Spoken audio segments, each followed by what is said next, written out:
causa de Ti, Senhor, nós temos conhecimento da verdade, nós temos acesso, Senhor, ao trono, Senhor. Espírito Santo, obrigado, porque Tu permite que nós possamos viver estes dias para glorificarmos ao Senhor. E nessa noite nós queremos bendizer a Ti, ó Deus, porque Tu és o nosso Deus. Queremos Te louvar, Te glorificar, Te bendizer com todas as nossas forças. Pai, Tu és o nosso Deus. Te glorificamos no nome de Jesus. Amém. Vamos dar uma salva para o nosso Deus?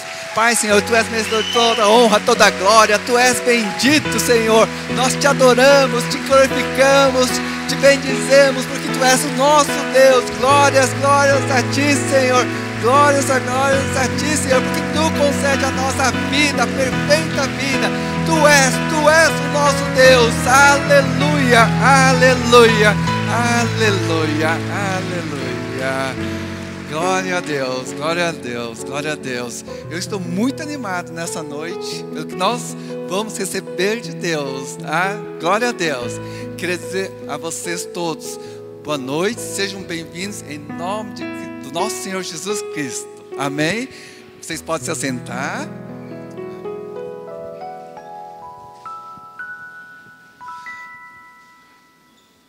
Hoje para nós é uma noite especial. Nós vamos receber um homem de Deus. Eu tenho uma honra, eu tenho um privilégio, porque eu conheço, acho que, se não fizer as contas direito, quase 30 anos, 27, 28 anos que eu conheço. Então, para mim, é uma honra estar aqui, poder falar dele. Tá? E eu queria convidar o pastor Levi para trazer uma palavra preciosa, falar sobre libertação, falar sobre cura. Cura para as nossas vidas, cura para o reino, cura para o povo. Amém. Pastor Levi. Amém. Vamos dar uma salva de palmas no nome de Jesus, glorificando esse servo de Deus.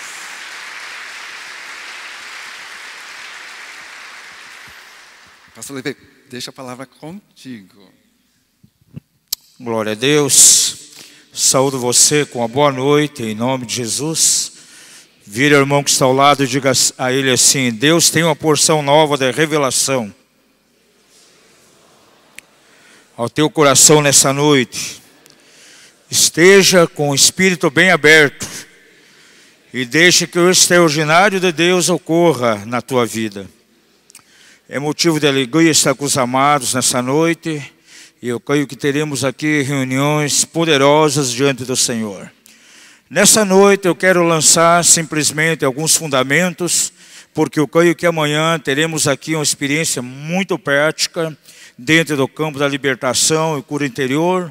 No entanto, sinto a necessidade hoje de lançar alguns fundamentos para que você possa entender aquilo que vai acontecer amanhã. E de antemão quero ler com vocês 3 escrituras. Por favor, abra sua Bíblia, primeiramente, 2 de Coríntios, capítulo 7, veremos verso 1.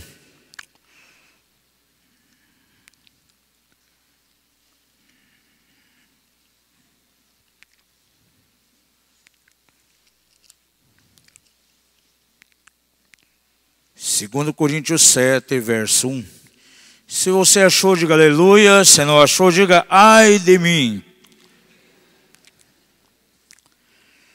A palavra do Senhor declara o seguinte: ora, amados, visto que temos tais promessas, purifiquemo-nos de toda a imundícia da carne e do espírito, aperfeiçoando a santidade no temor de Deus. Diga isso: aperfeiçoando a santidade no temor de Deus. Vamos abrir também Filipenses capítulo 2 e leremos verso 12.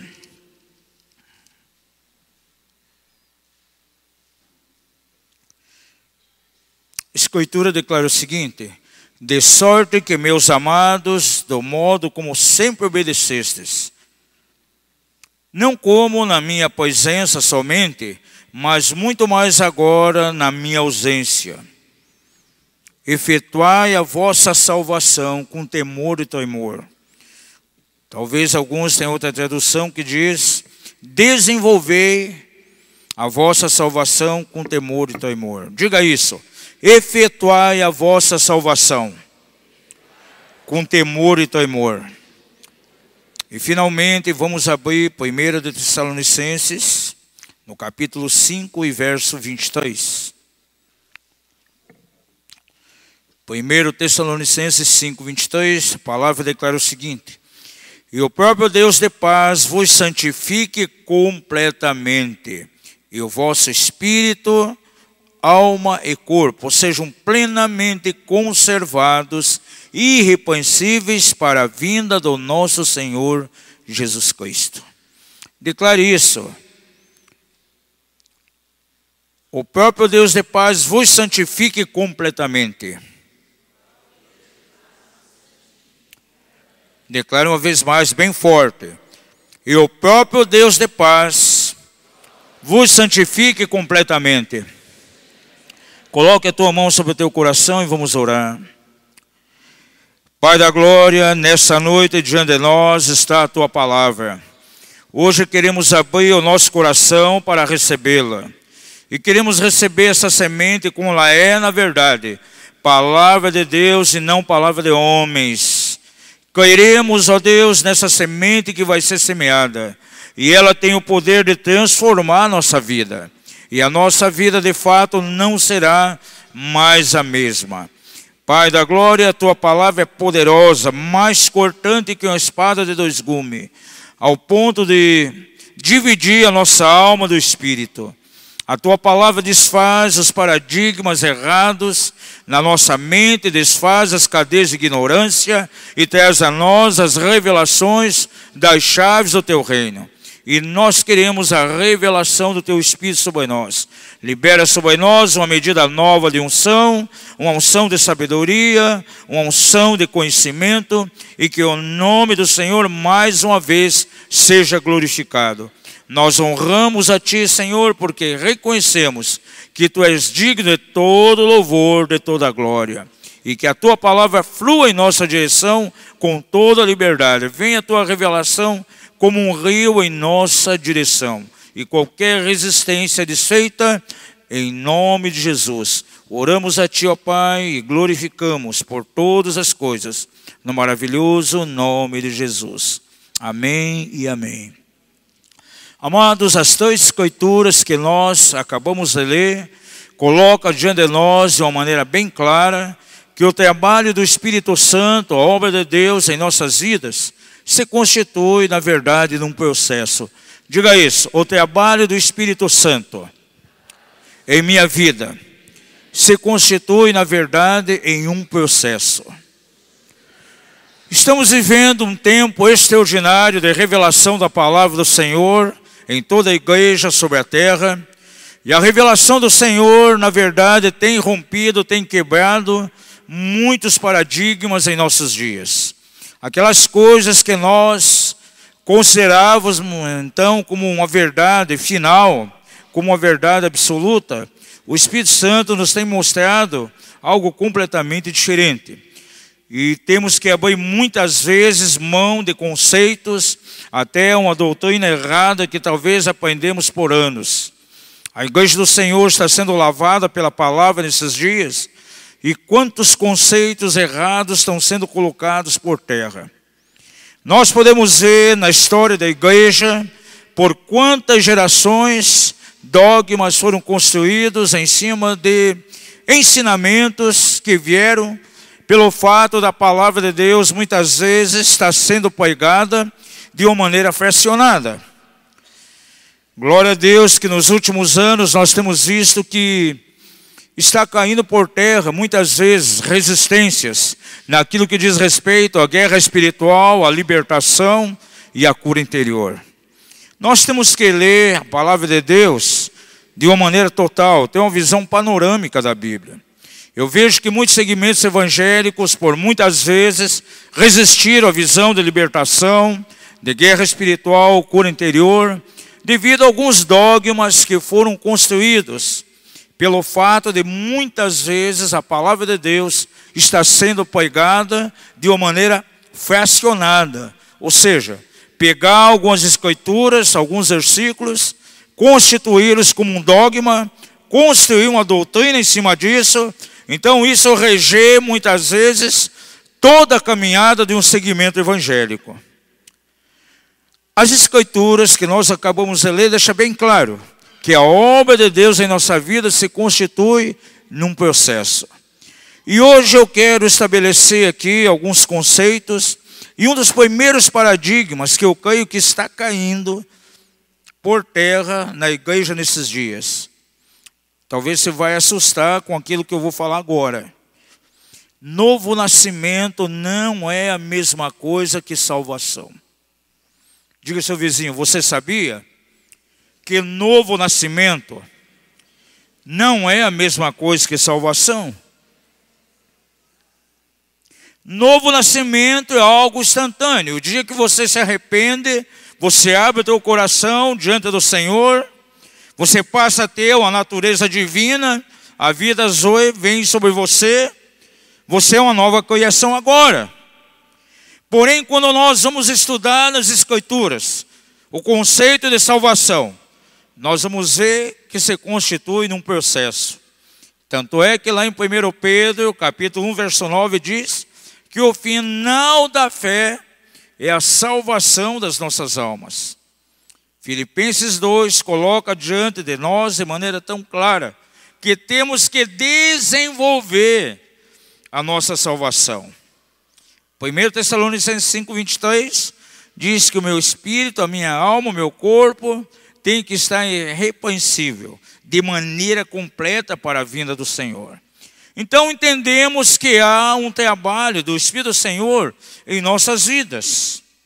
O dia que você se arrepende, você é salvo, vem a natureza de Deus, essa é a salvação do nosso espírito. No entanto, aquilo que diz respeito à estruturação e à restauração da nossa alma se constitui num processo. E dentro desse processo, a visão de libertação e cura interior é algo que está totalmente ligado. Diga isso, cura interior e libertação está totalmente ligado ao processo da salvação da minha alma. Agora veja, pelo fato de não se pregar uma mensagem na sua totalidade, uma visão bíblica abrangente em todos os aspectos, ou seja, todo o conselho de Deus, nós infelizmente temos visto na igreja muitas vezes, ao invés de vermos uma transformação total de vidas pelo Evangelho, nós simplesmente olhamos para muitas vidas e verificamos que há simplesmente mudança. Agora, mudança não é a mesma coisa que transformação. Diga ao seu vizinho, Deus quer transformar a tua vida. Não trazer simplesmente algumas mudanças.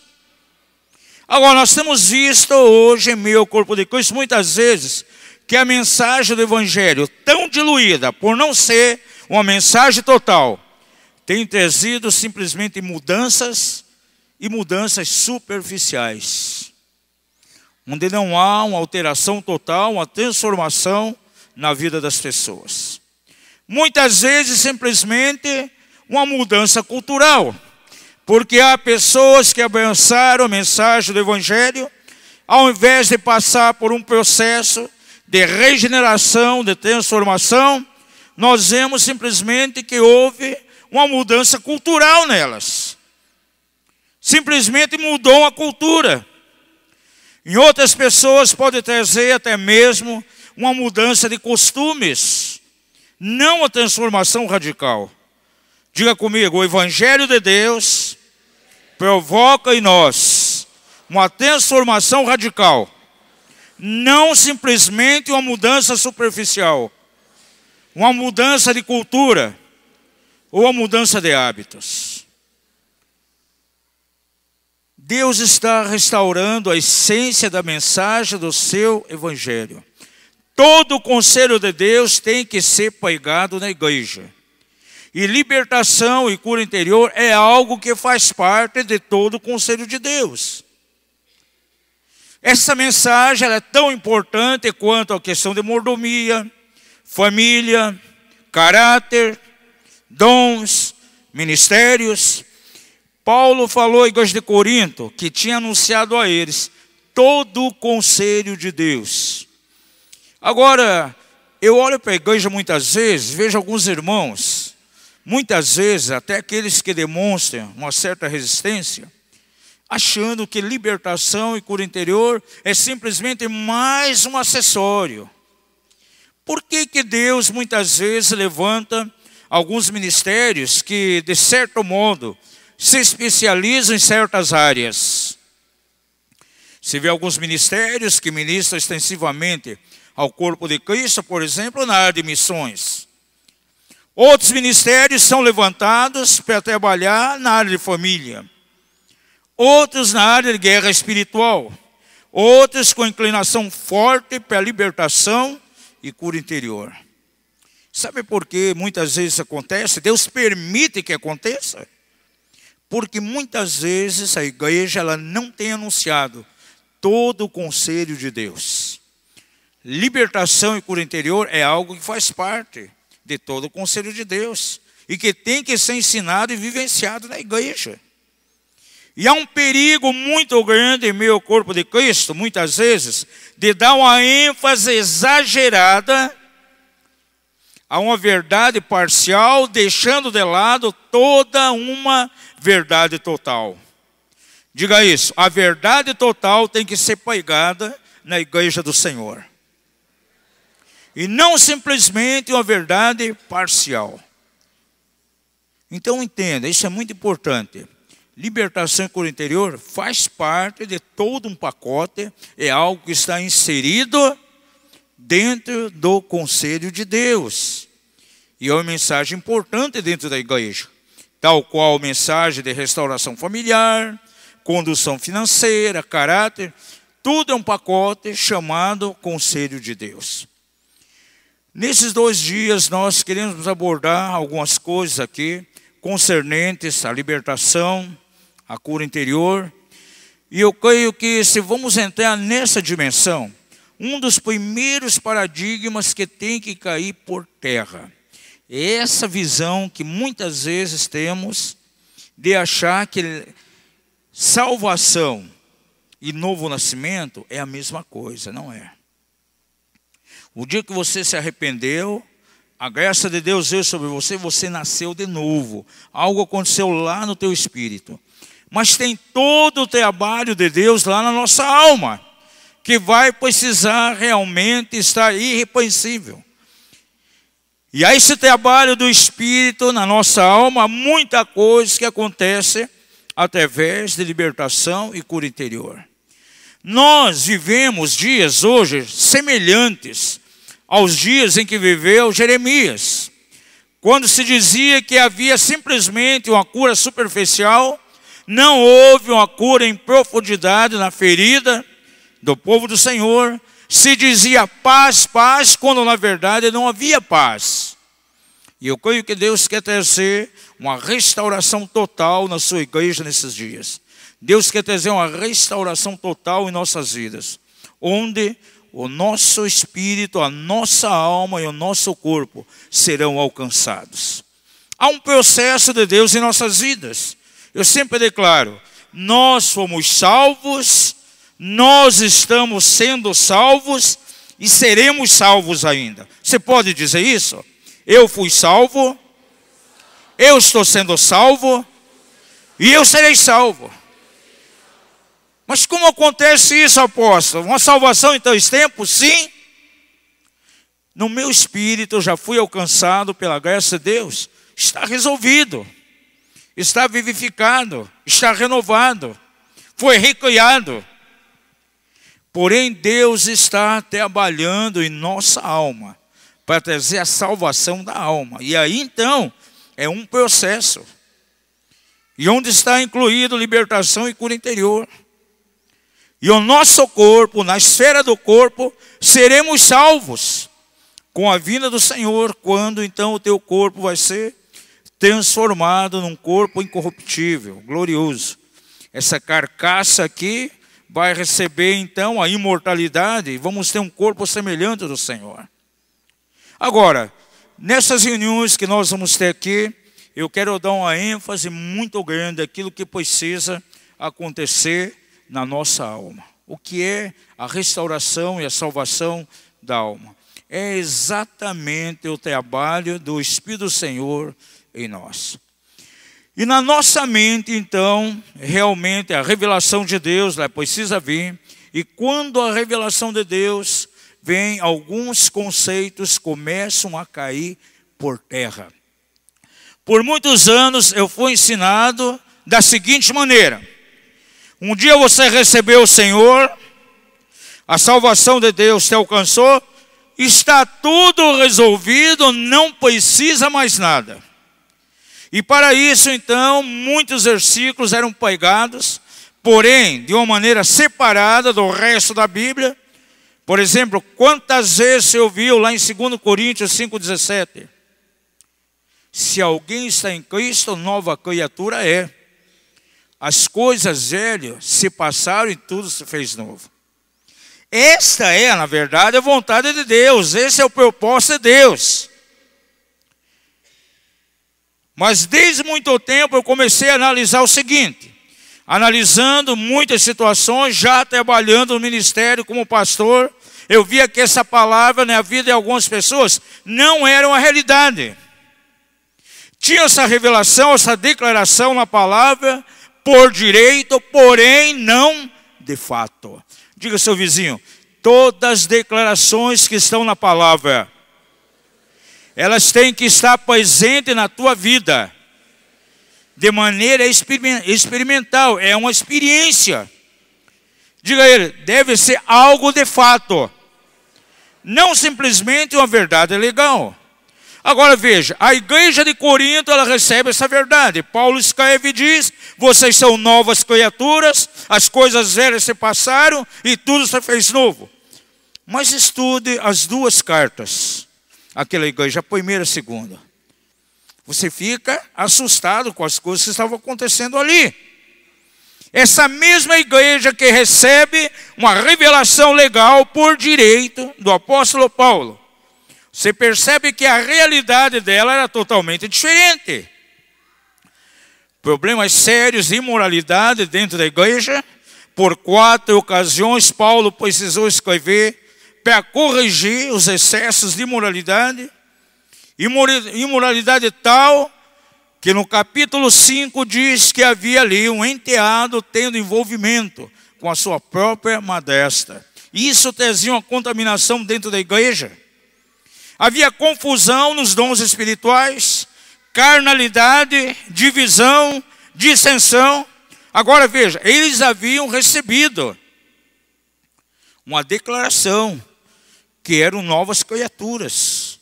Estude a carta de Paulo, a igreja de Éfeso, por exemplo. Uma igreja considerada madura. Você vê já no capítulo 1 e 2. Aquela igreja abundou no conhecimento de Deus, no mistério, Cristo. Havia uma estruturação ministerial correta, ela estava fundamentada sobre o fundamento de apóstolos e profetas. No capítulo 4, verso 11, você vê, havia ali a estruturação dos 5 ministérios, tudo funcionando perfeitamente. Alguém pode ler e declarar, aquela igreja era perfeita. Estava de acordo com todos os desenhos do propósito de Deus. Porém, no próprio capítulo 4, na metade do capítulo em diante, nós ficamos impactados com aquilo que começamos a encontrar ali. Porque a essa igreja madura, que tinha a revelação do mistério de Deus Cristo, que tinha uma estruturação ministerial correta, de acordo com os desenhos de Deus, Paulo começa a descrever acerca de diversas obras da carne. E insiste com aqueles irmãos a necessidade deles se despojar, se despir do velho homem e ser revestido do novo homem que é criado segundo Deus em novas bases, verdadeira justiça e santidade. E ele começa a enumerar uma série de obras, conhecidas como obras da carne. Tirai do meio de vós a goitaria, aquele que roubava, não roubai mais.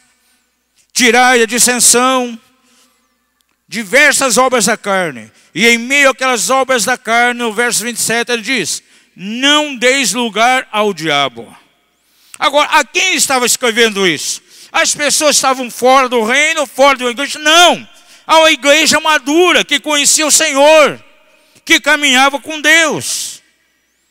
Então veja, por um lado, de um modo legal, eles tinham declarações feitas pelo apóstolo Paulo, mas na realidade deles, eles viviam distante disso.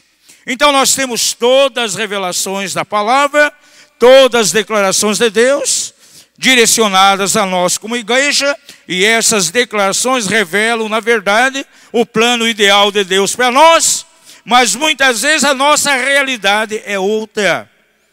Diga comigo, a minha realidade, ela tem que estar casada com o plano ideal de Deus. Eu não posso ter essas experiências simplesmente de uma forma legal, simplesmente por um direito. Não, eu tenho que ter de uma forma experimental. Quando você estuda Efésios capítulo 5, você encontra que a vontade de Deus é levar a igreja a uma restauração, a lavagem da água pela palavra, para que se torne então a noiva irrepreensível, sem mancha, sem ruga. Esse é o plano ideal de Deus. Mas quando nós olhamos para a realidade do corpo de Cristo, percebemos então quão distante o corpo de Cristo está. Isso em toda a terra. Isso eu posso falar com propriedade, porque a cada semana estamos num segmento diferente do corpo de Cristo, numa cidade diferente, aqui no Brasil ou algum outro país. Nós temos pisado em muitas nações, levando a mensagem do reino de Deus, e eu posso garantir a vocês que a realidade que nós encontramos na igreja brasileira é a realidade a mesma nas igrejas de outros países também. Muitas coisas precisam acontecer para levar a igreja verdadeiramente a se conformar com esse plano ideal de Deus, sendo então a noiva que está sendo levantada para viver de maneira santificada, longe das contaminações da carne, do espírito, as contaminações, como está aqui no texto de Coríntios, que nós acabamos de ler, as contaminações do espírito, da alma e do corpo. Por isso, amados, se faz necessário abraçarmos esse aspecto da palavra, esse aspecto de todo o conselho de Deus, que diz respeito à cura interior e libertação. Diga ao seu vizinho, cura e libertação. Não é simplesmente mais um acessório da palavra de Deus. Faz parte de todo o conselho de Deus. E nós estamos convencidos que cura interior e libertação é a forma pela qual Deus está usando para trazer uma cura e uma restauração na noiva. Quantos creem que um avivamento poderoso está por vir em toda a terra? E eu creio que o que vai conter esse avivamento é exatamente o fato de a igreja estar completamente curada. Estude a história da igreja, você vai ver quantas visitações já houveram do Senhor, quantos avivamentos que vieram em muitas nações. E hoje você já não vê quase mais fruto disso. Estudamos a história da igreja e vemos que simplesmente deixou uma marca, uma história aí, simplesmente isso. E não conseguimos ver os frutos. A palavra de Deus diz que não se põe vinho novo em odre velho. O avivamento que Deus quer trazer nesses dias será diferente dos avivamentos que houveram. Porque é um avivamento que vai produzir frutos permanentes, que serão conservados até a vinda de Jesus. E sabe o que vai conservar o sabor do vinho novo? Os odres completamente curados. Cura e libertação é a renovação do odre. Diga isso ao seu vizinho. Cura e libertação. É a renovação do odre. E aí vamos conservar o sabor do vinho novo. Estamos convencidos, a nossa rede ministerial a nível mundial, isso está muito forte no nosso coração. Cura e libertação faz parte desse processo de manutenção do avivamento que está vindo. E não será como os avivamentos anteriores que houveram, que simplesmente deixou uma marca aí na história da igreja. Não, vai deixar frutos que serão transmitidos para uma próxima geração, que vai caminhar num nível de santidade e pureza, tal qual o Senhor deseja, aquilo que está revelado aqui na sua palavra. Agora veja, quais são os fatores que nós temos encontrado na igreja que de fato nos tem convencido de que cura e libertação é necessário. Eu tenho listado aqui algumas situações, são as que mais nós temos encontrado nos seminários que temos tido, as situações que têm sido trazidas a nós, a pessoas que movem nessa área de libertação, são as coisas que mais têm sido trazidas como problemas. De fato, são problemas que estão em meio ao corpo de Cristo. Talvez você venha de algum segmento onde você foi ensinado, olha, você nasceu de novo, não precisa acontecer mais nada. O dia que você levantou a mão, recebeu Jesus, está tudo resolvido. Esse tipo de mensagem, amados, infelizmente, não traz nenhuma transformação. Pode até trazer uma mudança religiosa, uma mudança de hábito, uma mudança de costume, porém não a transformação radical tal qual o Senhor deseja. Agora veja o que nós temos encontrado dentro da igreja em nossos dias, que nos convence verdadeiramente a necessidade de ministrar a libertação e cura interior. Se você quiser anotar, anote. Temos encontrado tantas e tantas pessoas com pecados habituais. Você sabe o que é um pecado habitual? É a pessoa que peca por hábito. Não é que ela teve um deslize, caiu alguma vez, não. Mas é algo que está ligado a ele tal qual a roupa no nosso corpo. E ele não consegue desvencilhar disso. Pecados na imoralidade, muitas vezes pecados voltados à infidelidade conjugal, são pessoas que vivem, na verdade, como escravos. Pecados que são ali verdadeiramente por hábito, é um pecado habitual. Isso se torna uma fortaleza tão grande que ele já não consegue desvencilhar. Nós temos olhado, visto muitas pessoas com tanta misericórdia, o que nos foi impulsionando a trabalhar cada vez mais nesse campo. Foi um grande nível de compaixão e misericórdia em nosso coração, na direção de muitas pessoas, algumas delas até líderes de igreja, muitas vezes cativos em pecados habituais. Como um dos ministérios conhecidos nossos, quando foi procurado para aconselhar um líder de igreja, esse líder simplesmente ele era escravo da pornografia. Ele não conseguia nem dormir um dia sequer sem consultar pornografia e sem a sua família conhecer. Quando todo mundo dormia, ele ia na internet e começava então a ver os sites de pornografia. Se ele não fizesse isso, ele não conseguia dormir. Sabe o que é isso? Um pecado habitual. Agora, quantas vezes ele fez um propósito e não se envolver mais com isso, mas já havia uma dependência.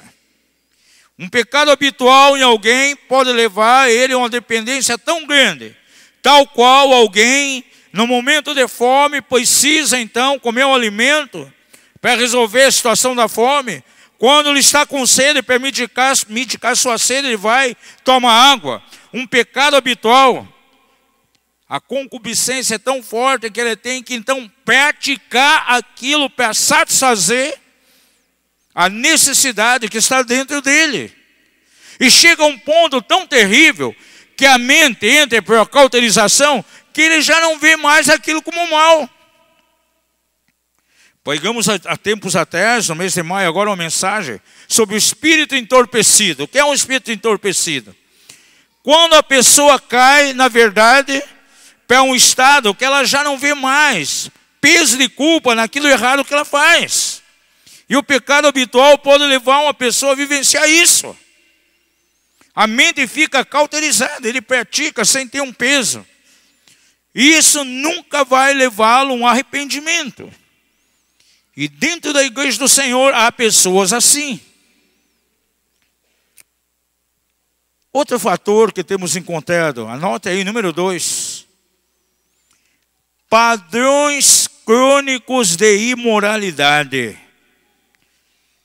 A pessoa foi salva no espírito, no entanto, o corpo e a alma está contaminado, porque no passado, antes ele conheceu o Senhor, ele teve envolvimentos sexuais, muitas vezes inúmeros envolvimentos.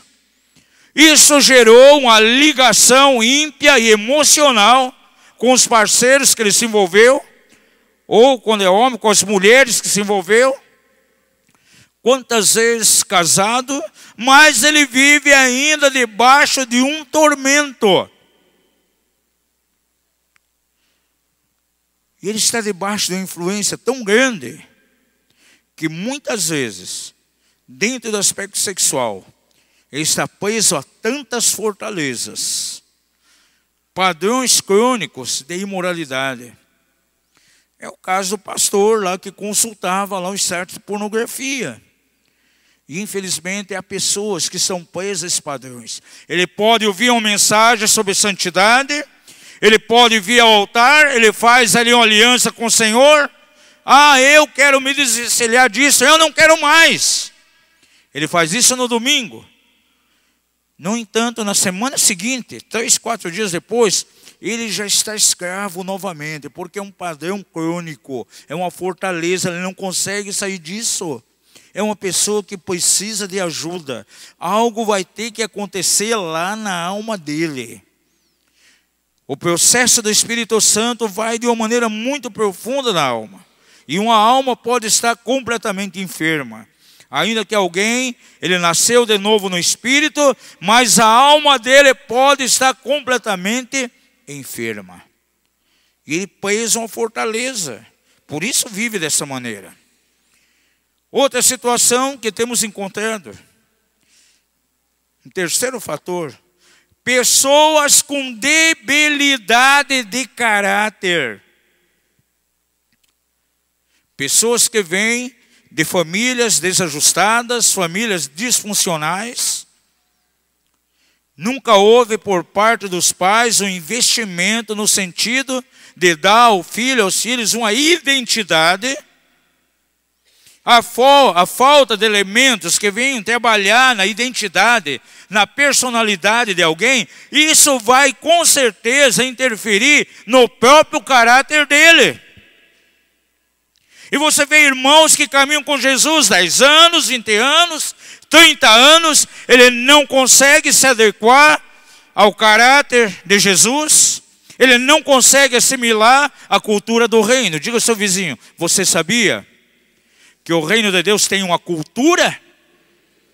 Agora, por que alguns cristãos eles não conseguem vivenciar a cultura do reino e apresentam um comportamento completamente diferente, divorciado daquilo que a cultura do reino determina? Porque ele tem as mais profundas falhas de caráter, debilidade no seu caráter. E essa debilidade de caráter leva ele a não se conformar com a característica que ele tinha que ter como filho de Deus, em linha, alinhado com aquilo que a Bíblia declara em termos de caráter de Jesus. Qual é a luta, muitas vezes, de um pastor da igreja com as suas ovelhas? Como é difícil levá-las a assimilar e ter um caráter semelhante a Jesus. Porque uma barreira aí, algo que se interpõe, as profundas falhas de caráter que ele tem. Por exemplo, no campo da paternidade. Quantas vezes a paternidade dentro da família, por falta do conhecimento de Deus, o filho vem de uma família que não é cristã, teve sobre ele um pai que agiu dentro de uma paternidade totalmente disfuncional, uma paternidade ausente, ou cheio de negligência. Isso vai deformando, na mais tenra idade, os próprios filhos. Porque quando alguém não consegue formar, ele vai deformar. E a pessoa vem exatamente com essa característica negativa. Se converte lá na fase adulta. E veio de um lar tão disfuncional, logicamente ele nunca vai conseguir ser um pai amanhã adequadamente, de acordo com aquilo que a Bíblia declara. Ele vai reproduzir nos próprios filhos aquilo que recebeu. Cada um, amados, ele vai dar aquilo que ele tem. Pergunte ao seu vizinho, por que você ama o Senhor? Responda a ele, porque ele te amou primeiro. Nós só correspondemos o nosso amor a Deus porque sentimos o amor dele em nossa direção. Agora, eu não tenho como dar aquilo que eu não recebi. Se a paternidade foi disfuncional, alguém não recebeu nada dentro da sua casa, quando vir os seus filhos, o que ele vai ter para transmitir? Nada. E nos seminários de edificação de família nós podemos ver isso claramente. E o pior que isso, muitas vezes vai interferir no próprio relacionamento da pessoa com Deus.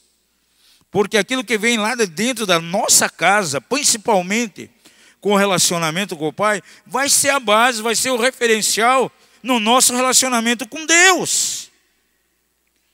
Alguém onde houve paternidade completamente ausente, ele vai ter uma séria barreira com Deus amanhã depois. Vai julgar que sempre serve a um Deus que está ausente, que não se preocupa com ele. É o tipo de pessoa que vai ter dificuldade até de orar, buscar a Deus nos momentos de necessidade. Ou se ele vem de uma paternidade completamente disfuncional, no sentido de rigor dentro da casa, e até mesmo dentro do aspecto evangélico, porque antigamente, não sei quantos anos você tem de vida cristã, o ano que vem vou completar 40 anos aí de vida cristã, e quando eu me converti, as coisas eram muito terríveis. O excesso de rigor era terrível. Quantos aqui tem mais de 40 anos de vida cristã? Eu lembro muitas vezes aquilo que eu vi com os meus próprios olhos. Muitas vezes crianças pequenininhas, na mais tenra idade. Muitas vezes a igreja local completamente desprovida de qualquer ministração na área infantil. Não adianta você pegar uma criança pequena e querer inculcar nela, dentro dos mesmos moldes, aquilo que é pregado para adulto. E eu via muitas vezes um excesso de cobrança.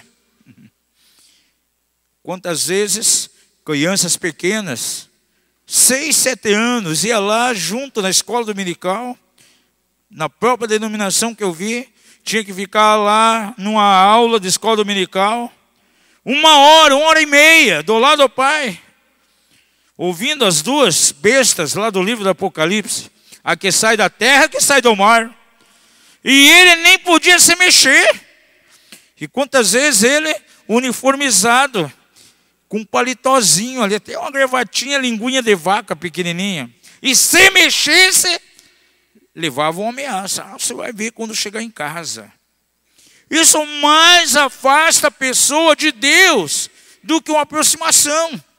E quantos desses depois fui saber, com 15, 16 anos, sabe onde estavam? Todos desviados. sem ter uma visão adequada da imagem de Deus. A imagem que faziam estava baseada naquilo que receberam. E essa falta de revelação da pessoa de Deus, como está presente dentro da igreja? Nós podemos indagar algumas pessoas o que Deus representa para ela. Vão ouvir muitas declarações. Deus é todo-poderoso, Criador de todas as coisas. Ele sustenta todas as coisas pela palavra do seu poder. Amém. Tudo isso é verdade. E poucas pessoas dirão: Deus é amor e me ama. E eu posso sentir o seu amor. O senso de paternidade de Deus está completamente distante das pessoas em nossos dias. Na vida de muitas pessoas. Sabe por que elas precisam? Cura. É uma deficiência na alma. A vivência distorcida que viveram com os pais produziu exatamente isso. E são pessoas que precisam se aproximar de Deus agora. Se faz necessário uma cura na alma para abraçar a paternidade de Deus, para entender que tem um Deus que é poderoso, que está sobre todas as coisas, mas também um Deus acessível, que está próximo dela e que a ama, e ela pode se relacionar com um Deus que é Pai, não simplesmente um Criador. Agora, a cura interior, libertação na igreja vai promover isso, amados. Outro fator, outra situação que muitas vezes temos encontrado: pessoas com desejos viciosos, hábitos incontrolados, ataduras. São as pessoas que verdadeiramente vivem como escravas. E a mensagem que nós temos do reino de Deus é a seguinte: Jesus veio para trazer liberdade aos cativos. E o livro de Gálatas fala claramente que quando nos relacionamos com Jesus, uma das primeiras coisas que é quebrado em nós é as formas de escravidão. Diga ao seu vizinho: para a liberdade você foi chamado, não para a escravidão. Amados, há pessoas vivendo a escravidão, debaixo de atadura.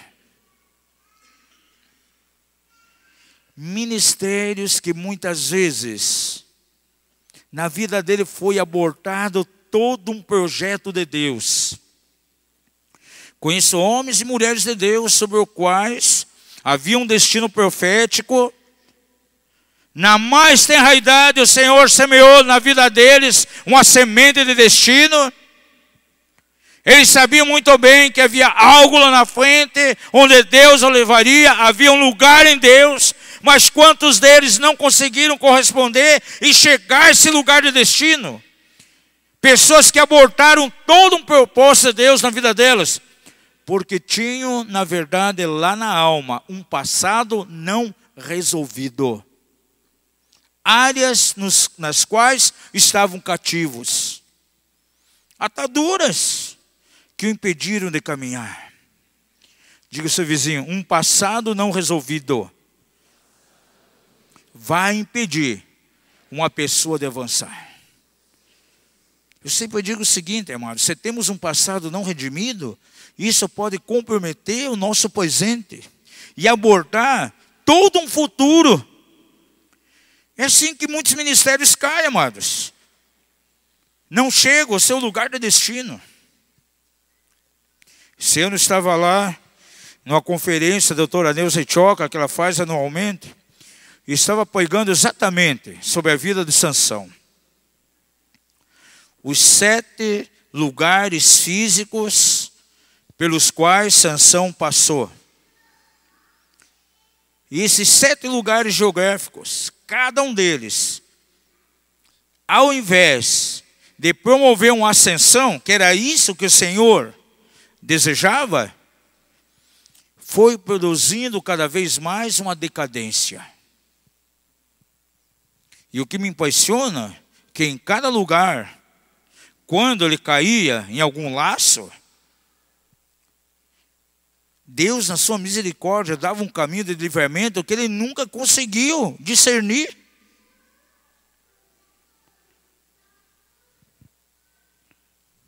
Ele vem por um milagre, porque sua mãe era completamente estéril.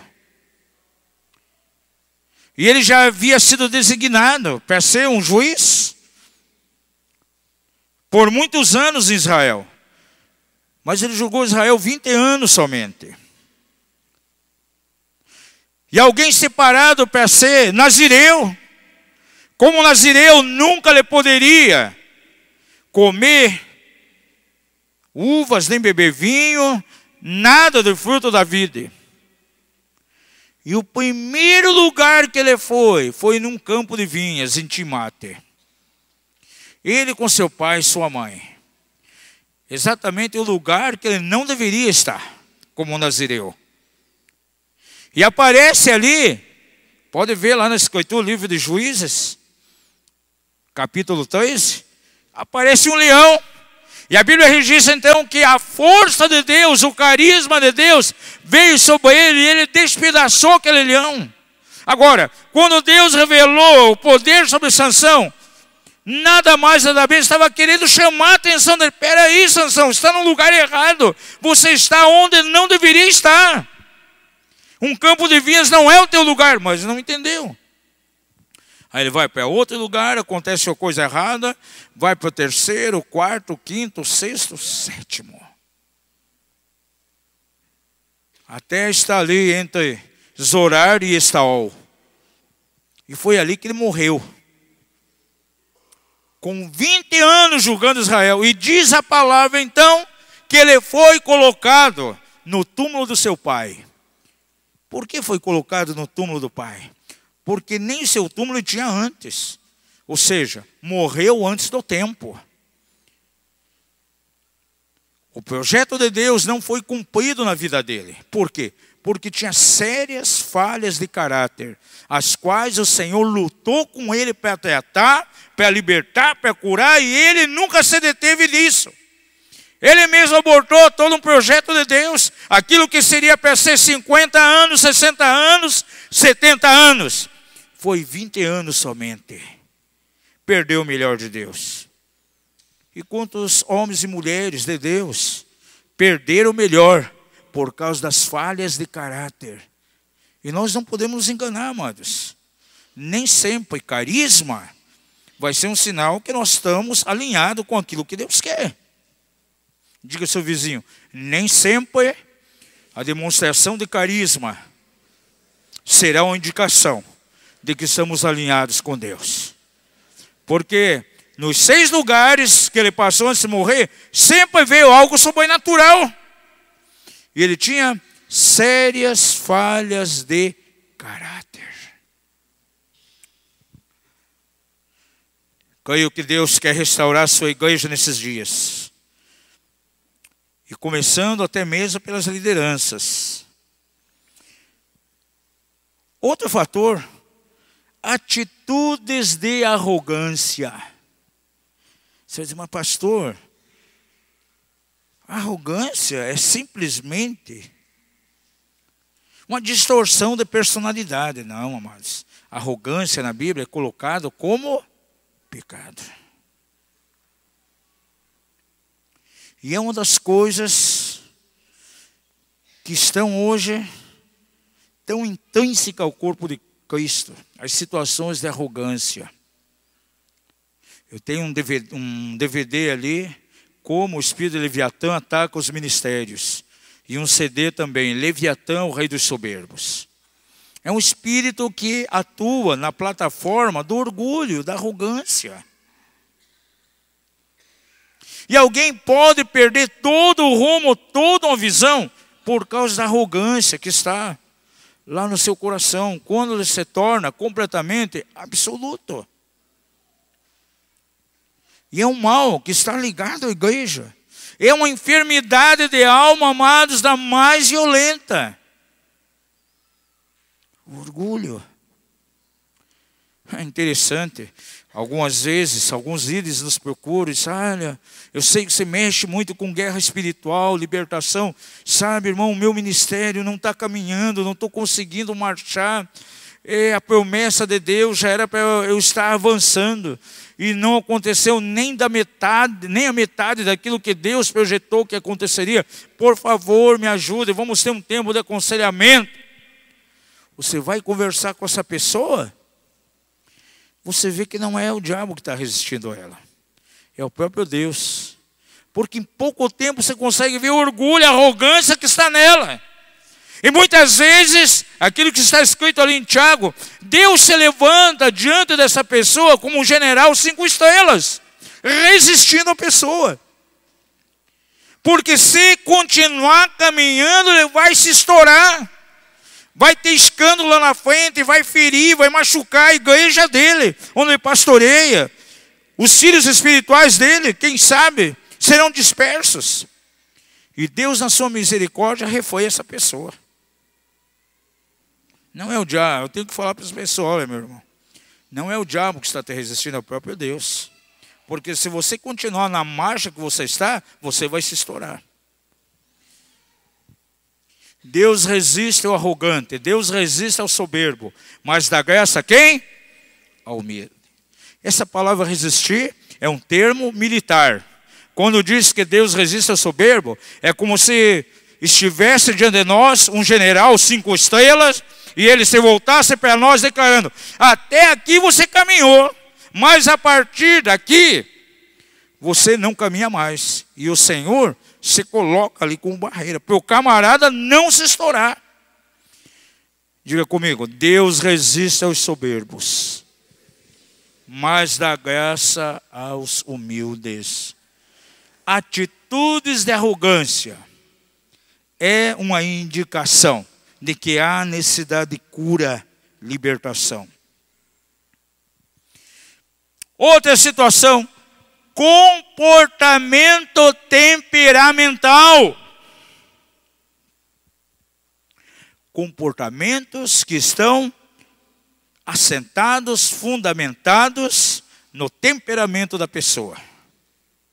Ela não consegue demonstrar as características do comportamento de Cristo, do Espírito de Cristo, porque todas as atitudes, ações dela têm uma base, a base dos seus próprios temperamentos. Sede perfeito como é perfeito o vosso Pai que está nos céus.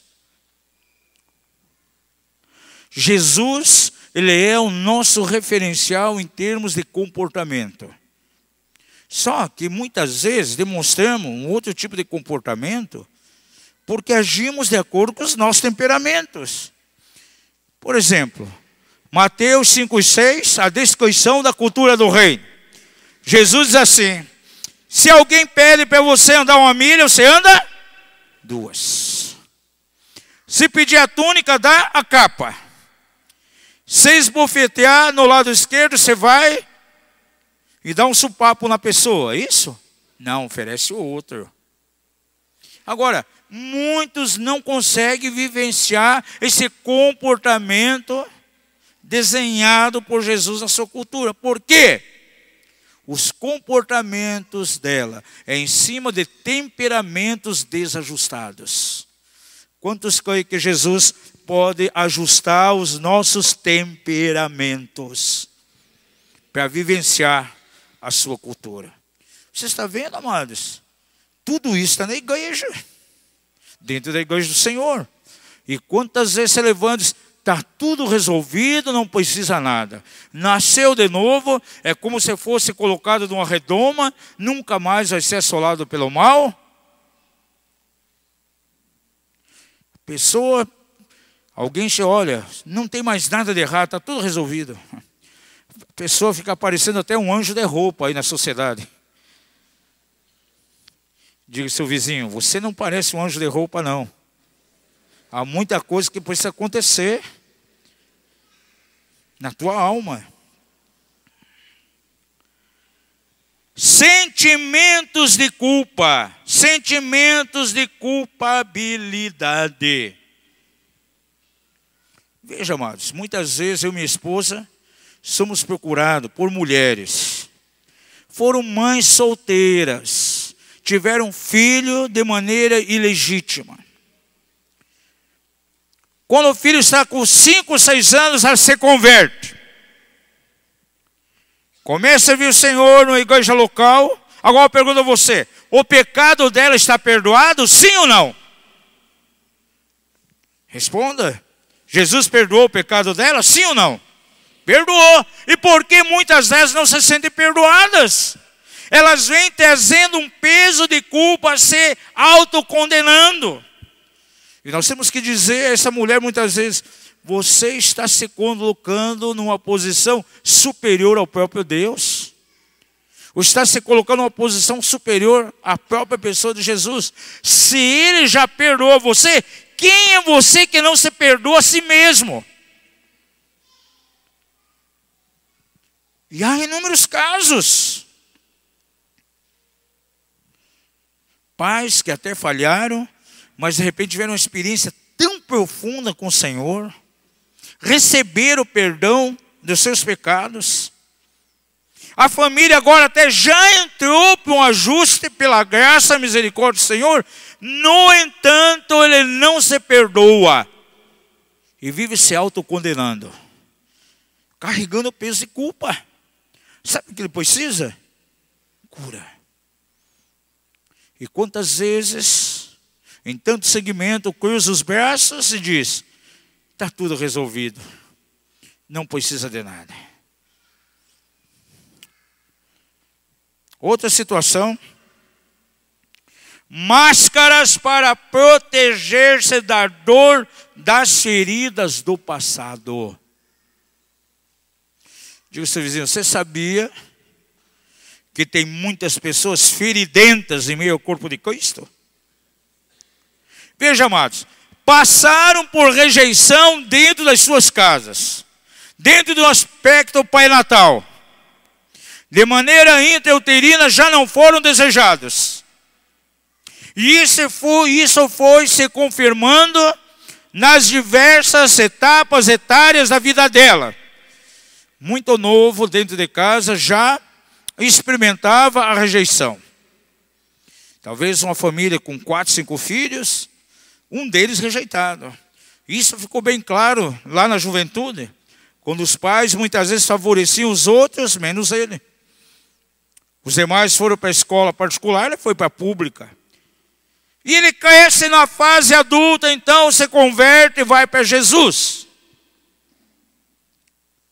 Mas a ferida, a rejeição está ali.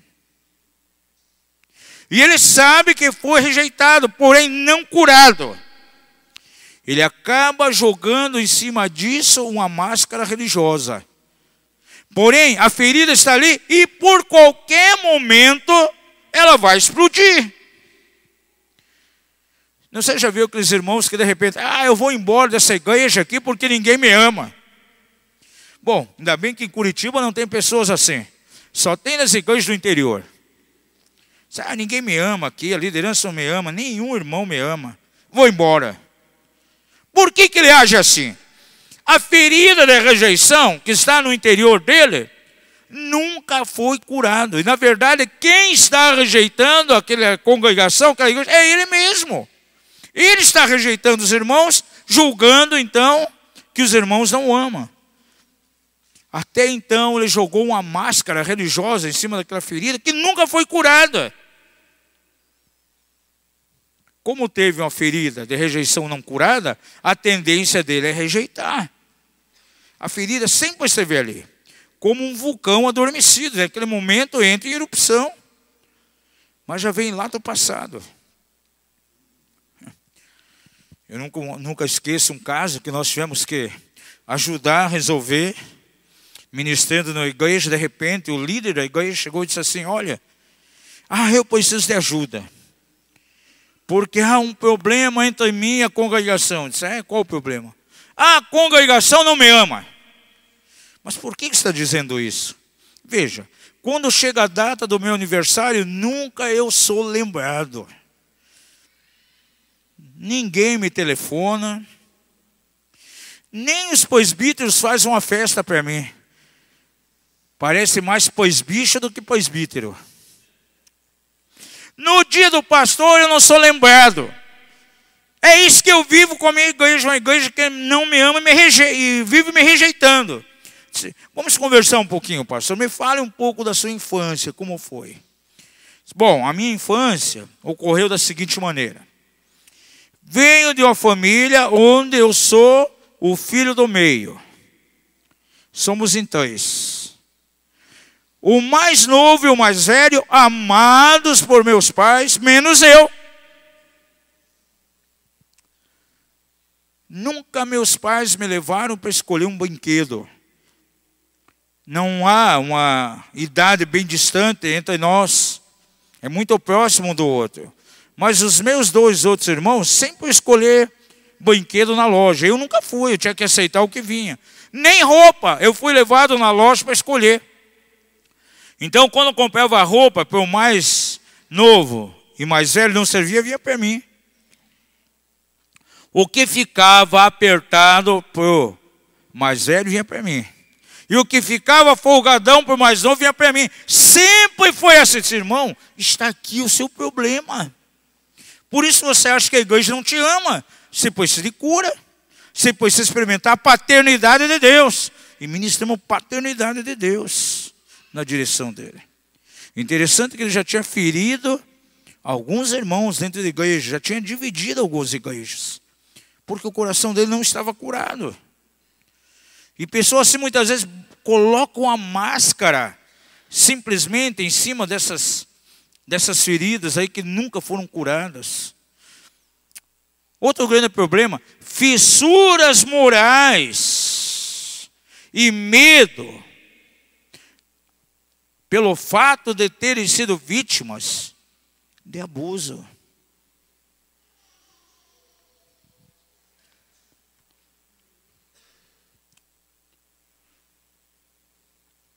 Há tempos atrás, um líder foi atendido. E o problema dele qual era? Pedofilia.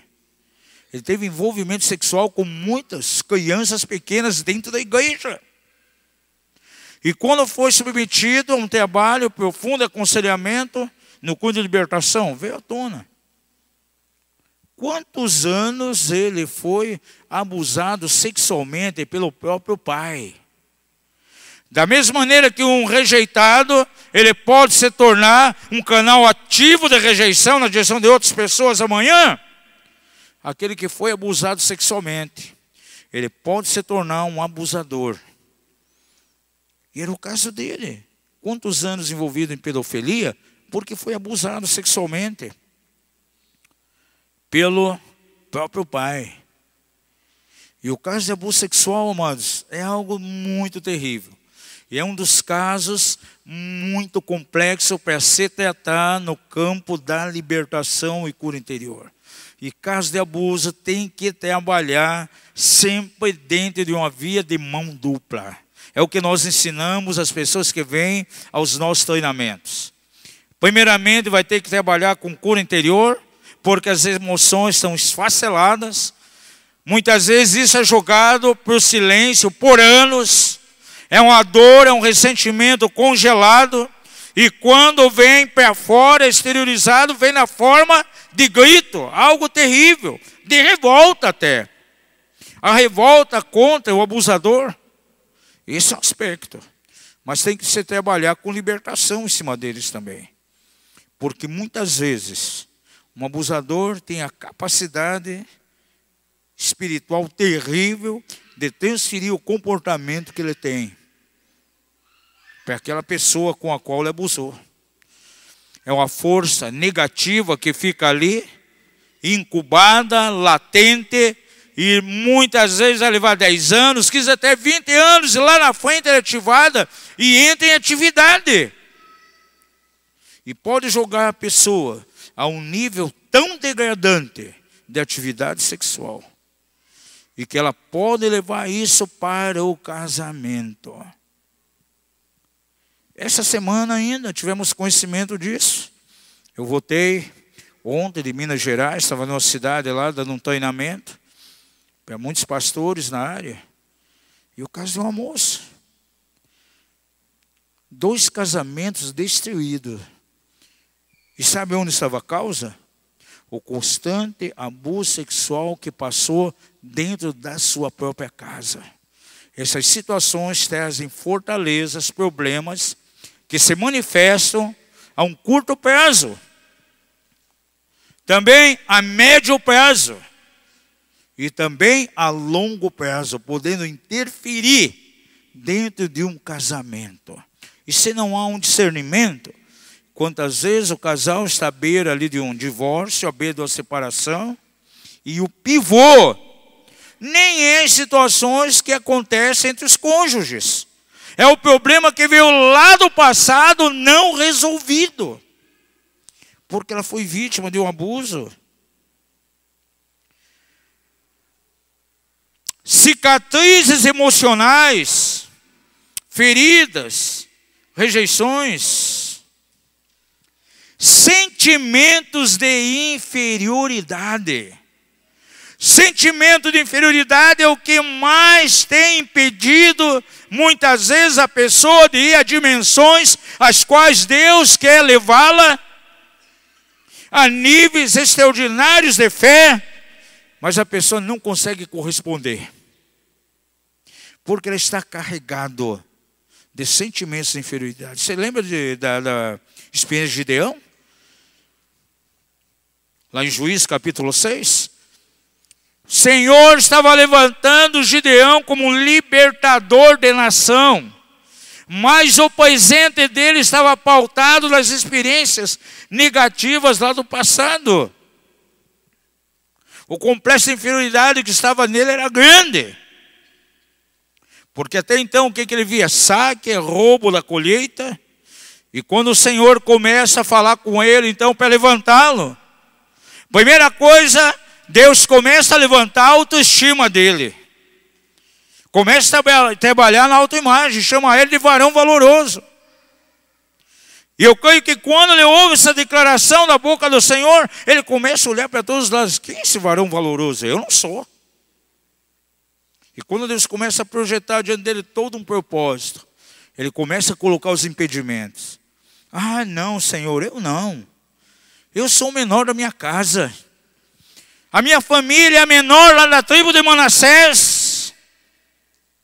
Com que força livrarei eu? E alguém que questionava o próprio Deus.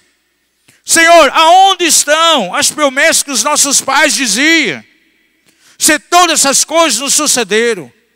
E Deus trabalhou com ele de maneira profunda, transformando ele num libertador de nação. E quantas vezes Deus se volta a alguém, quer projetar diante dele uma grande obra, começa a mostrar, mas aquela pessoa tem um senso, uma força terrível, negativa, está debaixo de uma fortaleza de incapacidade. E não consegue corresponder diante de Deus. Cheio de complexo de inferioridade, que muitas vezes trouxe de dentro da própria família. Quantas declarações negativas direcionadas a ele, muitas vezes pela figura de uma autoridade relacional, pai, mãe, avós. Ah, você é inútil, tudo aquilo que você faz não tem valor. Ah, você não será ninguém. A criança novinha vai recebendo isso. Isso traz um impacto lá nas memórias. Uma fortaleza começa a se levantar. Porque na nossa mente, as nossas memórias, na verdade, é como a memória de computador. Vai recebendo tudo isso. E isso vai ajudando a formar de maneira negativa a nossa autoimagem. Pergunta ao seu vizinho, você sabe o que é autoimagem? O que é autoestima? Amados, a autoestima, você ouve muitas vezes, aquele irmão tem uma baixa autoestima. Nas últimas semanas, como estou com autoestima baixa. A autoestima é uma avaliação que nós fazemos acerca de nós mesmos. As circunstâncias que nos rodeiam, porém, vemos de uma maneira completamente negativa e damos um conceito muito baixo, ou seja, uma nota muito baixa a nós mesmos. É o que Gideão fazia. Isso nos impede de avançar rumo àquilo que Deus quer. É aí que muitos homens e mulheres de Deus perdem aquilo que Deus quer fazer com eles, porque ele pauta o presente lá no passado, naquilo que recebeu, de maneira negativa. Quer ver um exemplo? Eu já conheci pessoas que tinham chamado tremendo para ministrar na casa de Deus, na do louvor e adoração. A primeira oportunidade que veio para ele subir a plataforma, ministrar por alguns minutos, quando ele desceu, chegou alguém e disse: que voz horrível. Você pode entrar na intercessão, libertação, ministério de misericórdia, qualquer coisa da igreja, menos louvor e adoração. Ela recebe essa semente, ela se fecha, fica atada àquela declaração e nunca mais quer se envolver em ministério de louvor e adoração. E era o chamado dela. Eu já vi pessoas que a primeira vez que foi pregar o evangelho, uma mensagem até na igreja, depois foi ridicularizado. Pessoas que vão, por exemplo, a um seminário, quando vem a primeira oportunidade de pregar, ele é sabatinado. Graças a Deus eu nunca fui para nenhum seminário. O Senhor me chamou para o ministério, não passei por nenhum instituto bíblico. Mas eu conheço pessoas, amados, que o momento que ele estava sabatinado ali, foi o fim dele. Nem entrou para o ministério. Teve o chamado e terminou ali. Porque alguém chegou e disse: olha, vá fazer outra coisa. Pregar o evangelho, pregar num púlpito, você não tem jeito para isso. E o chamado de Deus para ele era isso. Os complexos de inferioridade podem nos impedir de avançar rumo àquilo que Deus quer. Insensibilidade em certas áreas. Outro problema sério de alma. Diga isso: insensibilidade. E quantos irmãos insensíveis?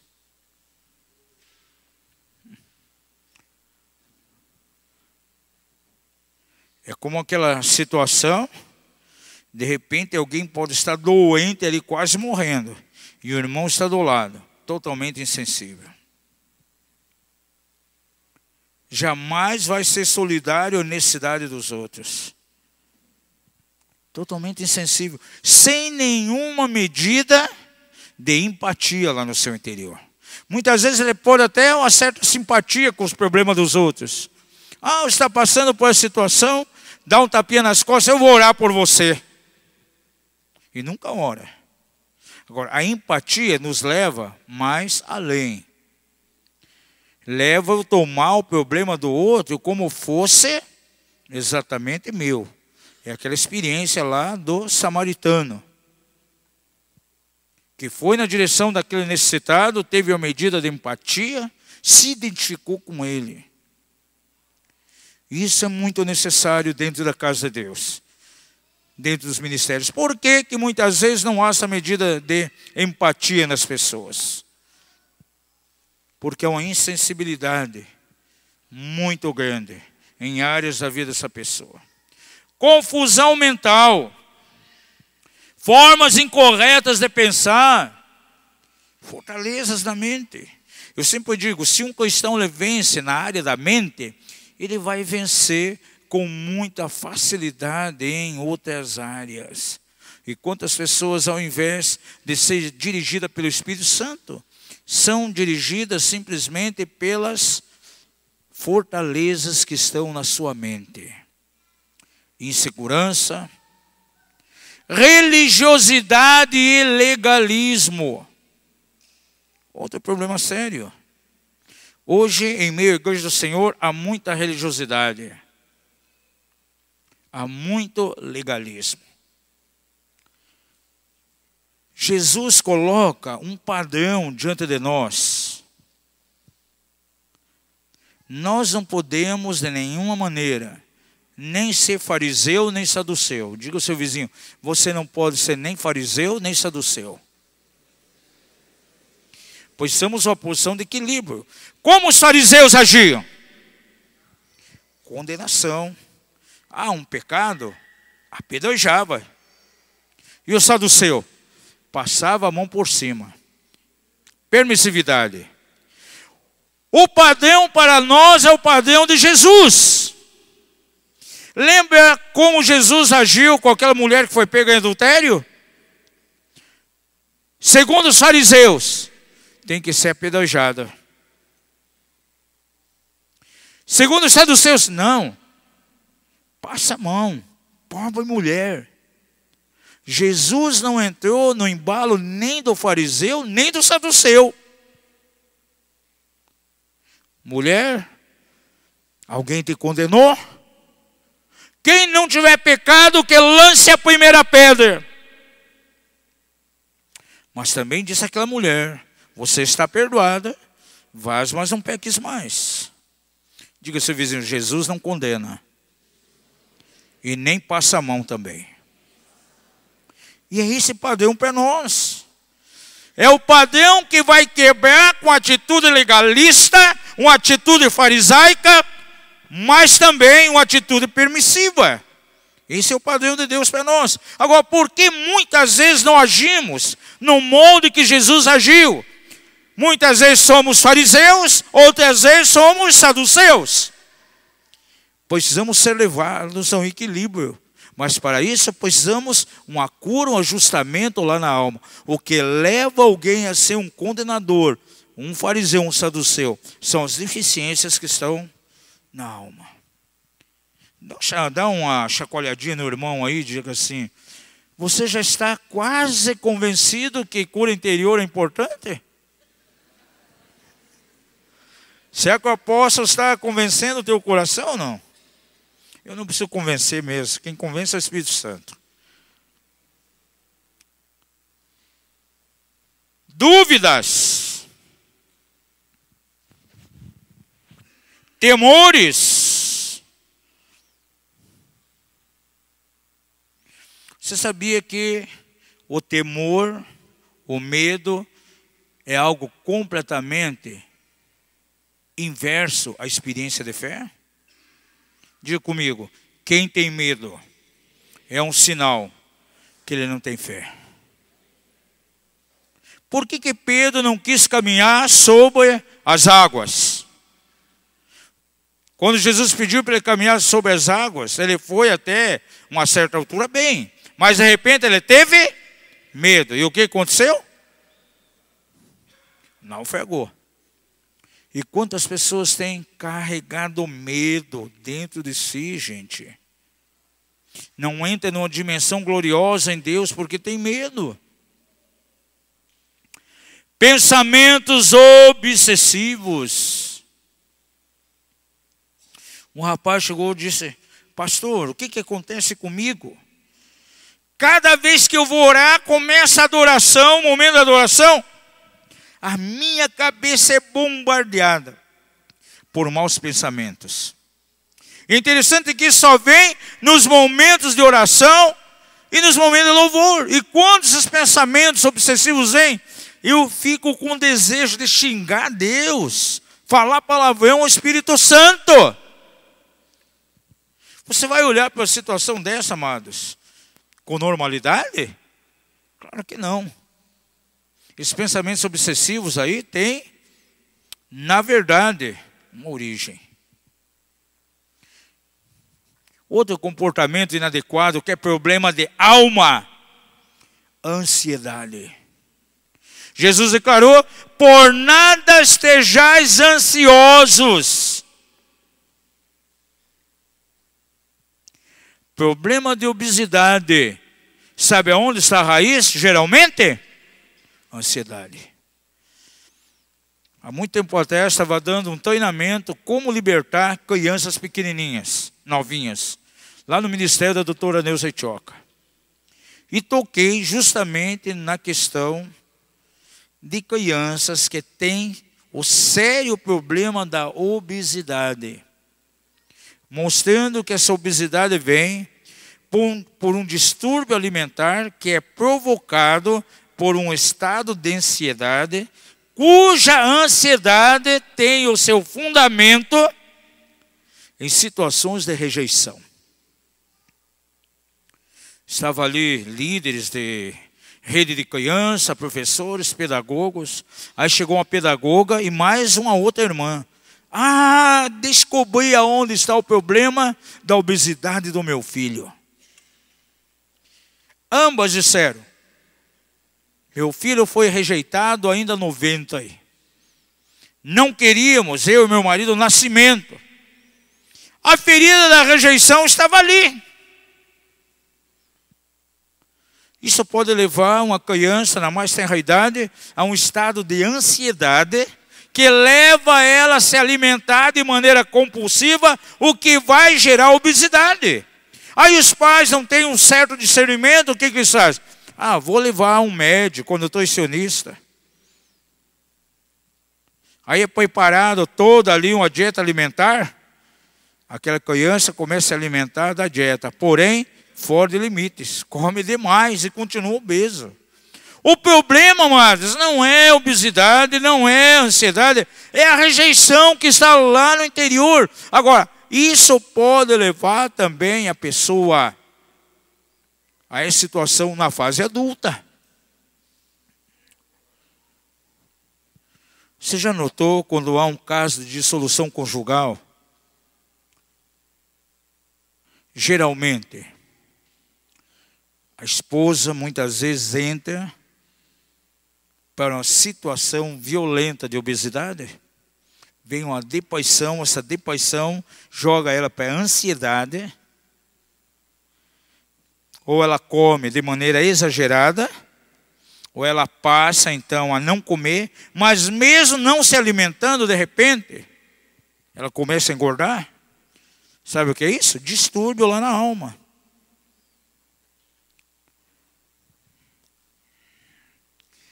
Depressão. Cristãos que tomam remédios aí de tarja preta. Remédios controlados. Agora, a depressão, na verdade, ela tem muita fonte de origem. Há um enraizame de coisas aí. E uma coisa que me chama a atenção, amados, é que nos seminários de libertação infantil, por exemplo, tem pais que têm trazido filho de 8 anos, 9 anos, já com um profundo quadro depressivo, tomando remédios controlados. Como fica uma situação dessa? Uma criança de 7 anos, 8 anos, com depressão? Eu pergunto a você, uma criança com 7 anos, ela tem uma pilha de duplicados para pagar? Ela está sofrendo um problema de desajuste conjugal? Não. Mas a depressão está ali, sendo acompanhada por psicólogo, psiquiatra, tomando remédio. Aí você faz um trabalho profundo com os pais. Aí vem a raiz. Como aquela criança foi rejeitada. Os comportamentos inadequados. Amados, a cada semana recebemos mensagens, e-mails, telefonema. Ah, por favor, ajuda meu filho, ele está assim, assim. Já estou vendo até um quadro de endemoniamento nele. Aí perguntamos, qual a idade dele? 6 anos, 5. Veja, uma criança nessa idade, ainda muito novo, ele não tem culpa, não há uma questão de ação pecaminosa nele. Crianças pequenas viciadas sexualmente, masturbação compulsiva, fetichismo, prática sexual com objetos. Já há muitos anos eu tenho chegado à seguinte conclusão: a criança pequena simplesmente ela é uma vítima inocente de um processo pecaminoso dos pais. Temos que tratar com os pais, primeiramente. Diga comigo, não existe libertação infantil sem considerar o fator pais. Então, no seminário de libertação infantil, nas primeiras reuniões, 3 primeiras, trabalhamos profundamente com os pais, porque a criança é uma vítima inocente. As crianças só vêm no domingo de manhã, onde eu funciono mais como facilitador do que um ministrante. Quem vai ministrar é o pai e a mãe, já tendo resolvido as suas situações anteriormente, nas primeiras reuniões. Fantasias, Quantas pessoas vivem de fantasia? Projetam coisas imagináveis. Quer ver um exemplo de fantasia até dentro do ministério? Você já viu pessoas com uma certa habilidade negativa de imitar outros ministérios? Aí querem pegar igual, se vestir igual. Ministro de louvor que querem parecer com outros ministros de louvor. Vamos pegar em alguns lugares, de repente, opa, que noite extraordinária. A Nívia Soares está aí ministrando louvor. Quando eu entro na igreja, eu olho na frente, ao invés de ver uma baixinha morena, o que eu vejo? Uma mulher alta, alemã, mas a voz é idêntica da Nívia Soares. Quer imitar ela. Agora, por quê? Porque não tem uma identidade própria, ela tem crise de identidade. E a crise de identidade, quando está presente em alguém, leva ele a imitar.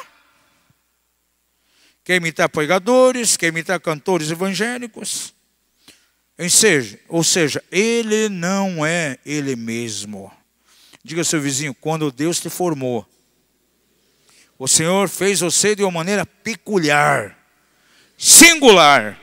E quando terminou de te formar, diga ao seu vizinho, ele pegou a forma e jogou fora. Para não ter cópia, não ter clone, nós somos originais.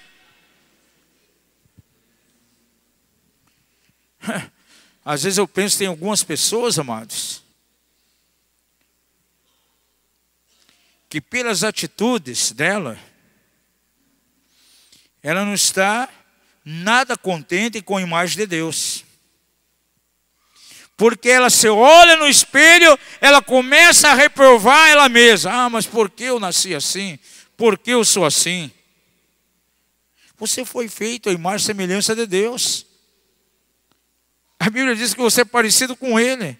Se você não gosta da tua aparência, como você é sinal que você tem problema com Deus, então, como Ele é.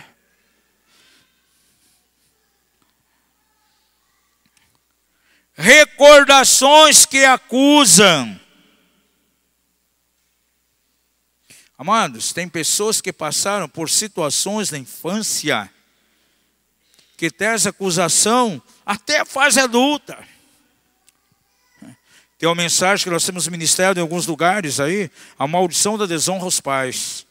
Interessante que às vezes chegam a mim pessoas já maduras na idade, já têm até netos, e aquele homem chega e diz, olha, se eu pudesse voltar no tempo, se o meu pai fosse vivo hoje, eu queria consertar com ele tanta coisa errada que eu fiz, como ferir meu pai, quebrando a autoridade dentro de casa com o meu comportamento. E há um remorso dentro de mim até hoje, há noites que eu não consigo dormir, e eu fico ali remordendo essas coisas, parece que um filme está passando diante de mim. E são pessoas que vivem se culpando, gente. Tem que ser trabalhado em cima dessas situações. Opressão espiritual. Casos de opressão maligna que vem sobre crentes. Aí você diz, não, mas o cristão não vai ter mais problema. Ele foi colocado como numa redoma. O mal nunca mais vai assolá-lo. Eu lembro muito bem de Mateus capítulo 16.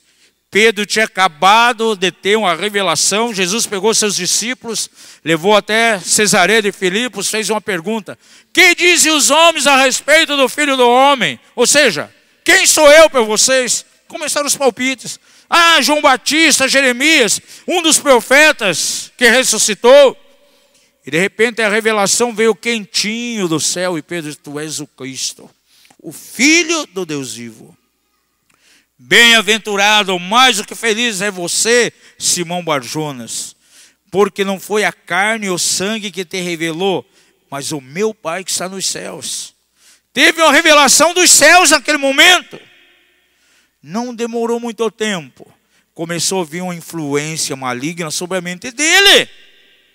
Alguém que há poucos minutos já tinha tido revelação de Deus.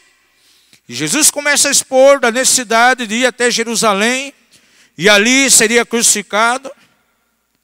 E Pedro se levanta e começa: não, Senhor, isso não vai acontecer. Tenha compaixão de ti mesmo, não vá até Jerusalém.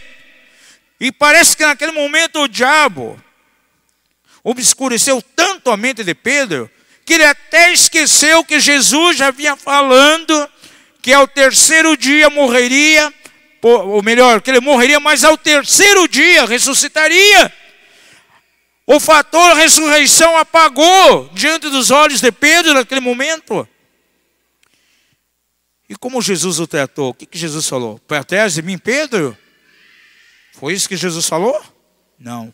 Para trás de mim, Satanás, que não conhece as coisas de Deus, mas só as que são dos homens. Agora, pergunto a você, quem influenciou ele? Satanás. Oposição.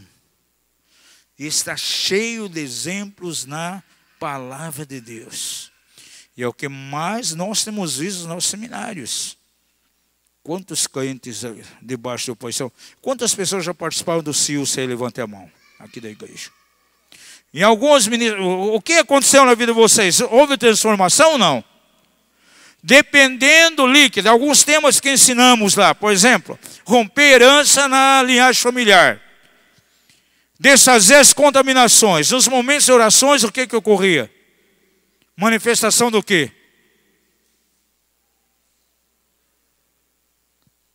Ali que aquilo participou de muitos CIUS já, não é isso? Dependendo, alguns temas que nós ensinamos lá, por exemplo, herança na linhagem familiar, contaminações espirituais, nos momentos de oração, o que manifestava lá? Espíritos familiares, demônios, estavam quem? Em crentes. Diga ao seu vizinho, foi para a liberdade que Jesus nos chamou. Então veja, isso nos comprova de maneira tão aberta a necessidade desse ministério ser ativado dentro da casa de Deus. Na verdade, muitos paradigmas estão sendo rompidos nesses dias. E aquela ideia que muitos tinham como uma verdade absoluta, nasceu de novo, não tem mais nenhum problema. Para que gastar tempo com libertação, cura interior? Não é necessário. Esse paradigma está sendo desfeito, está caindo por terra. E estamos vendo que há necessidade.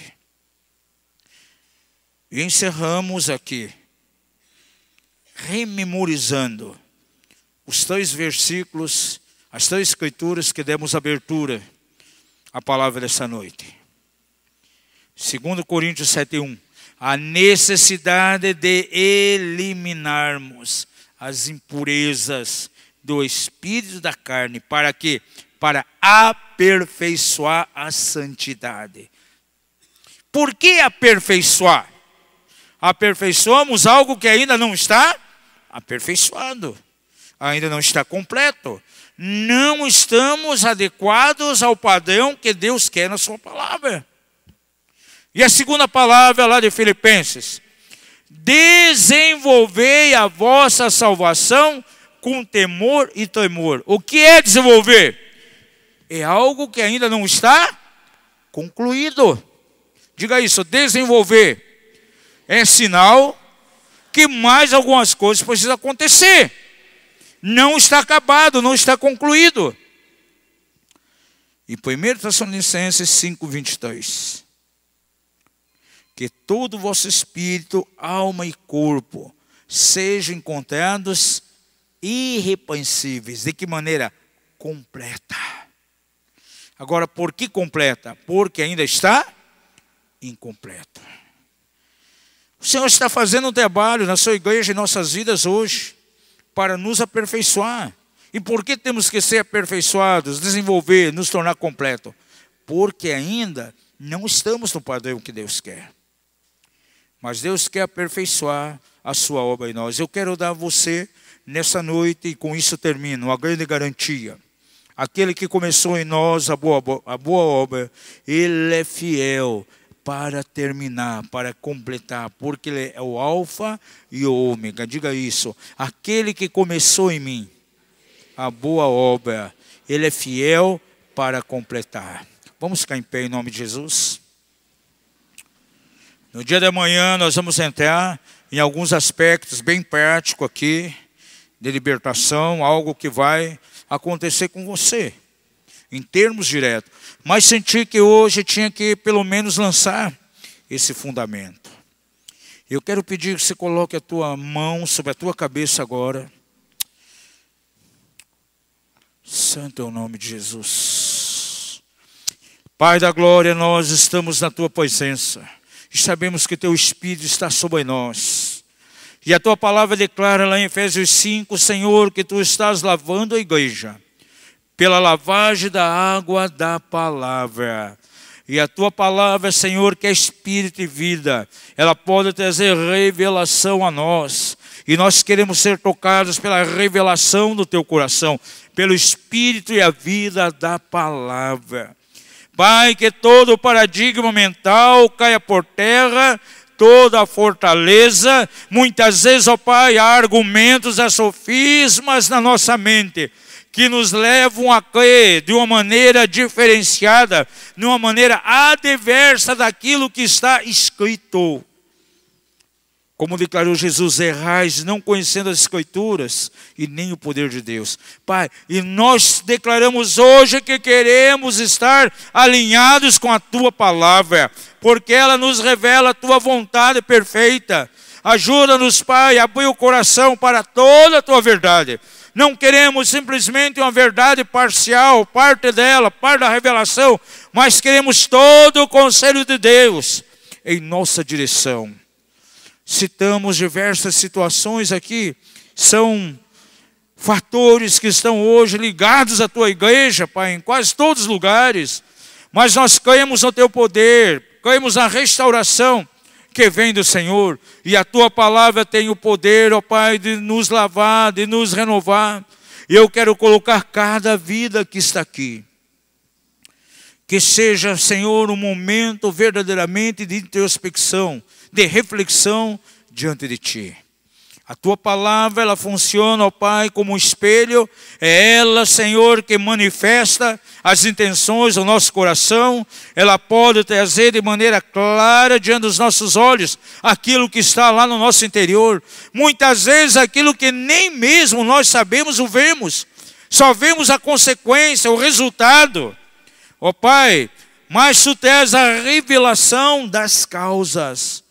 Ajuda cada pessoa que está aqui nessa noite a ter a visão do seu próprio interior, dentro de um aspecto, ó Pai, de raio-x.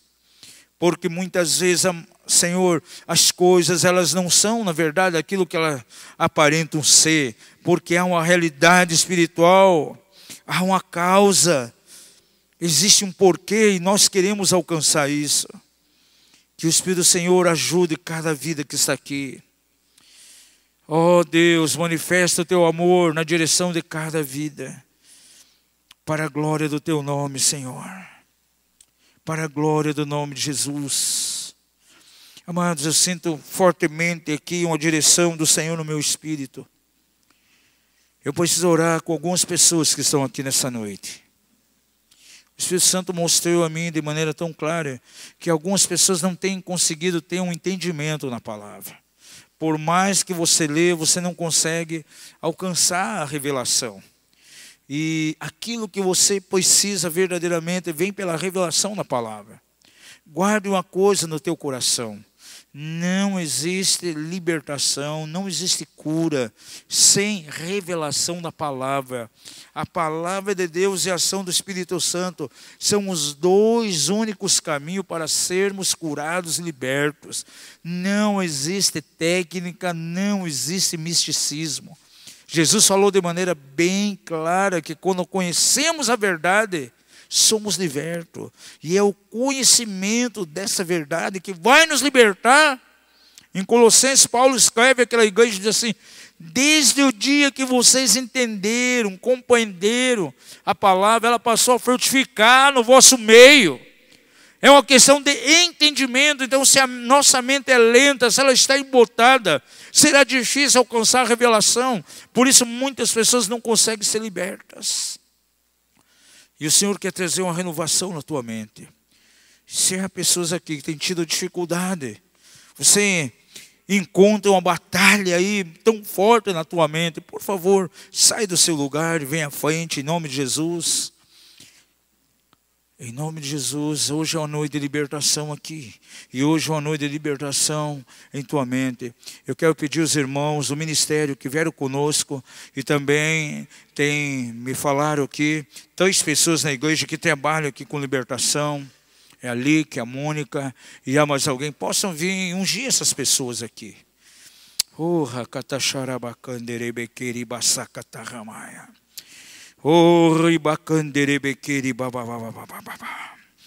Pai, nós sabemos que a tua palavra é a verdade. E nós pedimos, Senhor, agora que o teu Espírito venha sobre essas vidas. Começa a desfazer, em nome de Jesus, toda a fortaleza na mente.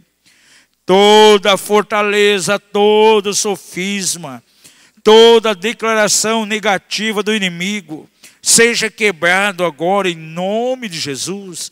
E que a verdade do Senhor venha pela unção do Espírito a cada coração que está aqui, em nome de Jesus. Toda fortaleza mental seja derribada agora.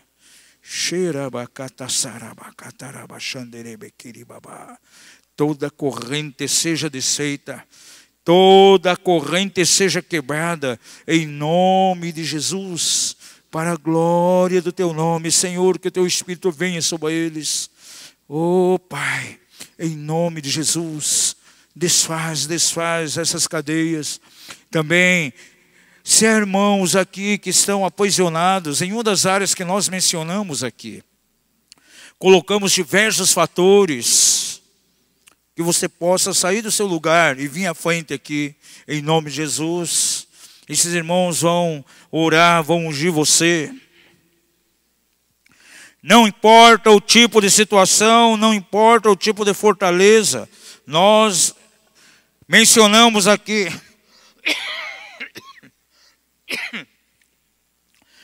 mencionamos diversos aspectos. Pode vir em nome de Jesus.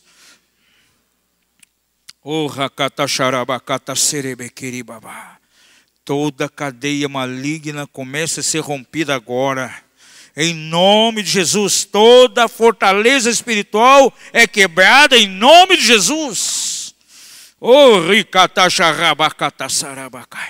Se você está tendo alguma reação no corpo, no organismo, compartilhe aí com o banheiro que está orando com você, com o líder que está orando. É muito importante que ele saiba isso agora.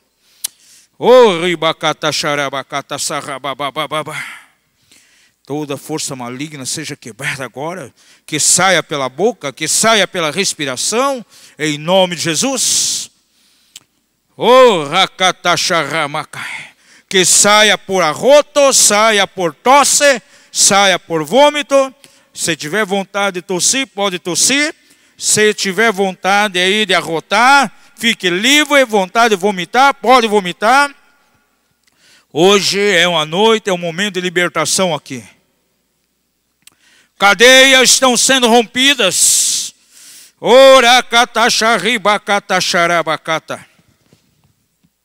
Santo é o nome de Jesus. Sai por grito, sai pela boca, em nome de Jesus. Toda influência maligna está sendo quebrada aqui.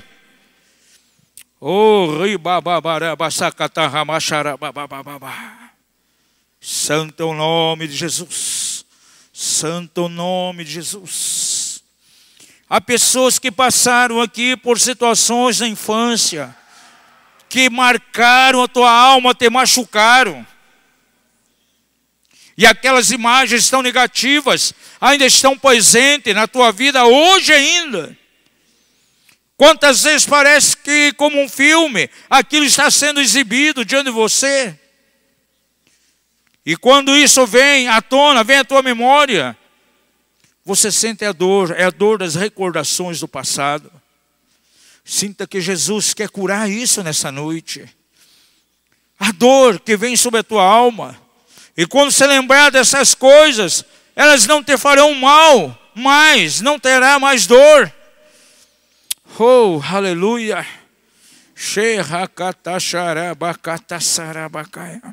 Santo é o nome de Jesus. Digno é o Cordeiro. Aleluia. Santo é o nome de Jesus. Santo é o nome de Jesus. Santo é o nome do Cordeiro. Aleluia.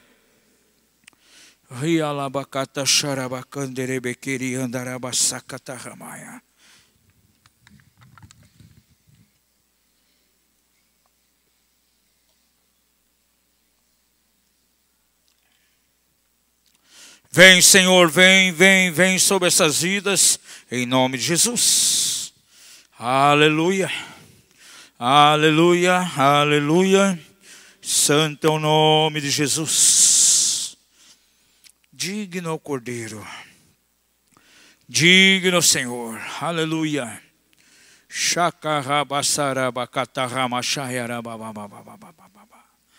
Aleluia, aleluia. Santo é o nome do Senhor.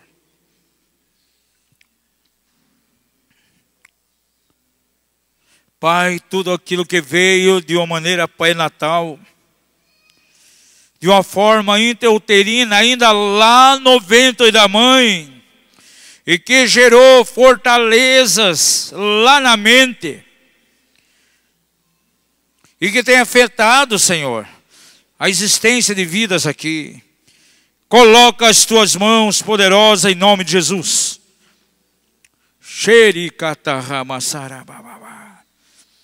Pode colocar aí, se possível, um fundo. Aleluia.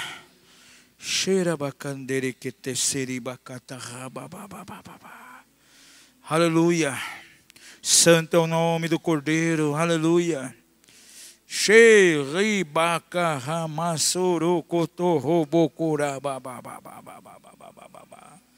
Aleluia. Santo é o nome de Jesus. Santo é o nome de Jesus. Todos os fatores, ó Pai, que trouxeram desajuste na personalidade. Situações que contribuíram, ó Pai, para uma deformação de caráter. Coloca as tuas mãos e começa a trazer, ó Deus, um ajustamento, Pai. Porque Tu és poderoso, Tu podes intervir, ó Pai, trazendo uma cura, libertação de tudo aquilo que feriu, que foi levantado como barreira lá no nosso interior. Ora la catacharabassurra bacandere que terebesiri bababababa.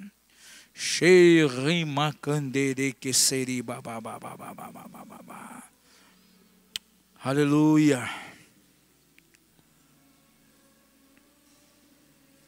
Aleluia. Santo é o nome de Jesus. Santo é o nome do Cordeiro. Aleluia.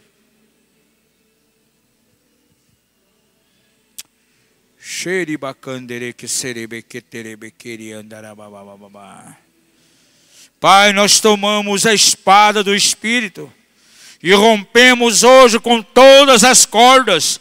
Toda corrente de vícios é quebrada hoje, em nome de Jesus. E declaramos que nenhum vício mais vai ter domínio, porque foi para a liberdade que o Senhor nos chamou.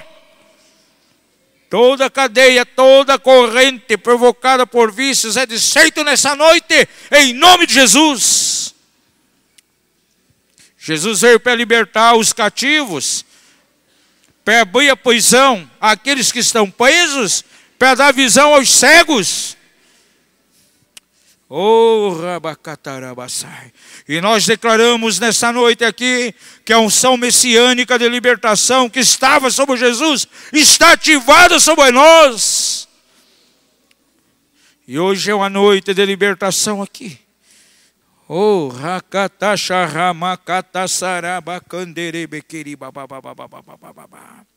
santo é o nome de Jesus. Aqueles que receberam oração já estão sentindo bem, pode ir voltando, só fica aqueles que ainda não receberam oração. Aleluia. Glória ao nome de Jesus. Glória ao nome do Senhor. Aleluia.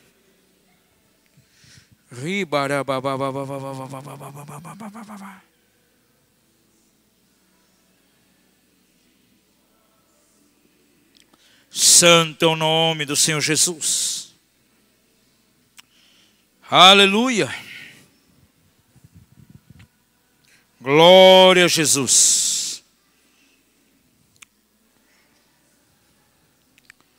Jesus é a cura, sim, Senhor. Jeová Rafa é um dos nomes do Senhor, é aquele que é nosso médico. E a cura que Jesus traz não é somente uma cura física, mas Ele tem poder para curar também, aleluia, as nossas emoções.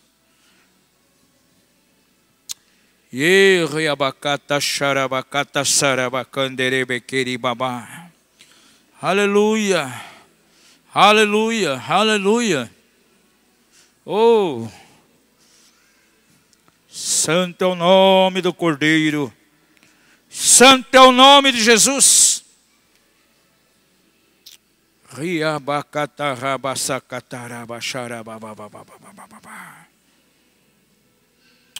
Aleluia, aleluia, aleluia. Santo, santo, santo é o nome de Jesus. Santo é o nome do Cordeiro. Aleluia.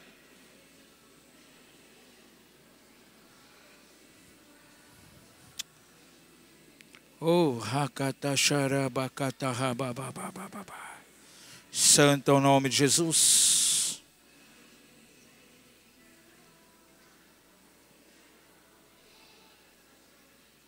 Por favor, alguém ministra essa jovem aqui. Eu vi correntes grossas prendendo os pés dela. Essa aqui, sim. É, sim.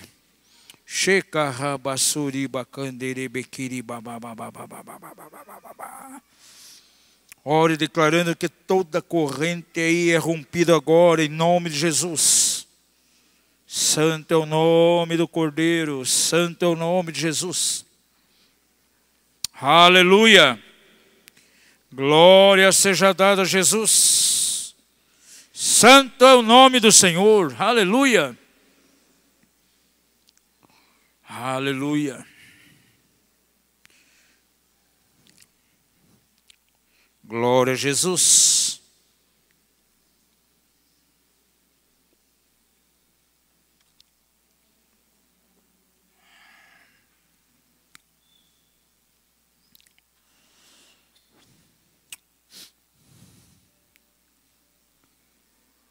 Amanhã teremos temas aqui que vão verdadeiramente ministrar a tua vida, e creio que com o ensino sobre os fundamentos nessa noite, muita luz já veio ao teu coração, então vamos poder trabalhar de uma forma bem mais prática amanhã. E teremos aqui um tempo muito extraordinário diante do Senhor, e será um tempo maravilhoso.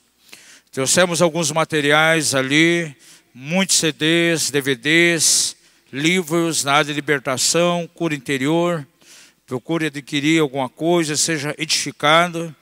Vai trazer luz, revelação ao teu coração.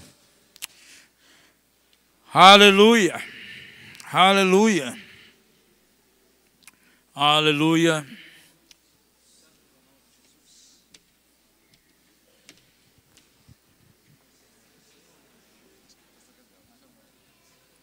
Glória a Jesus. Você pode ir tomando assento diante do Senhor.